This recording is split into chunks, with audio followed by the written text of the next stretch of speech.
വിശുദ്ധ പൗലോസ്ലീഹ ഹെബ്രായർക്ക് എഴുതിയ ലേഖനം 13-ാം അധ്യായം 9 മുതൽ 16 വരെയുള്ള വാക്യങ്ങൾ.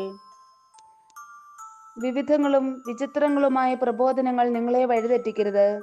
ഭക്ഷണത്താലല്ല, കൃപാവരത്താൽ ഹൃദയത്തെ ശക്തമാക്കുന്നതാണ് ഉചിതം. ഭക്ഷണത്തിൽ ശ്രദ്ധിക്കുന്നവർക്ക് ഒരു പ്രയോജനവും ലഭിക്കുന്നില്ല.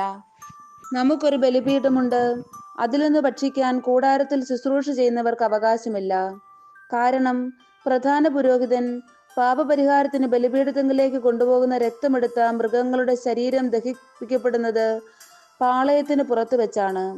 സ്വന്തം രക്തത്തിലൂടെ ജനത്തെ വിശുദ്ധീകരിക്കാൻ ക്രിസ്തുവും കവാടത്തിന് പുറത്തു വെച്ച് പീഡനമേറ്റു.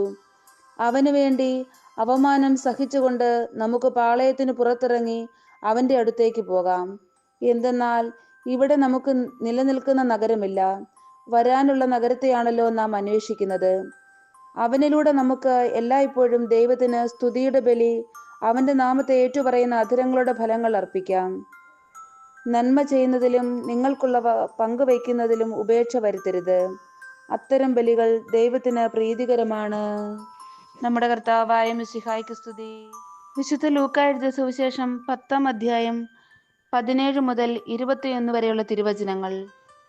72 പേരും സന്തോഷത്തോടെ തിരിച്ചു വന്ന് പറഞ്ഞു, കർത്താവേ, നിന്റെ നാമത്തിൽ പിശാചുകൾ പോലും ഞങ്ങൾക്ക് കീഴ്പ്പെടുന്നു.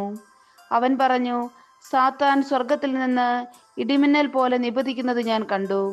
ഇതാ, പാമ്പുകളുടെയും തേളുകളുടെയും ശത്രുവിന്റെ സകല ശക്തികളുടെയും മീതെ ചവിട്ടി നടക്കാൻ നിങ്ങൾക്ക് ഞാൻ അധികാരം തന്നിരിക്കുന്നു.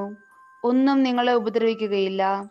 എന്നാൽ പിശാചുകൾ നിങ്ങൾക്ക് കീഴടങ്ങുന്നു എന്നതിൽ നിങ്ങൾ സന്തോഷിക്കേണ്ട, മറിച്ച് നിങ്ങളുടെ പേരുകൾ സ്വർഗത്തിൽ എഴുതപ്പെട്ടിരിക്കുന്നു എന്നതിൽ സന്തോഷിക്കുവിൻ.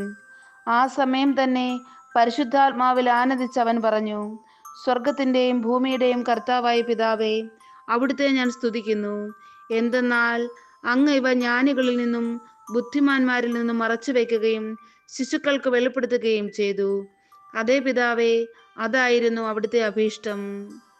നമ്മുടെ കർത്താവായ മിശിഹായ്ക്ക് സ്തുതി.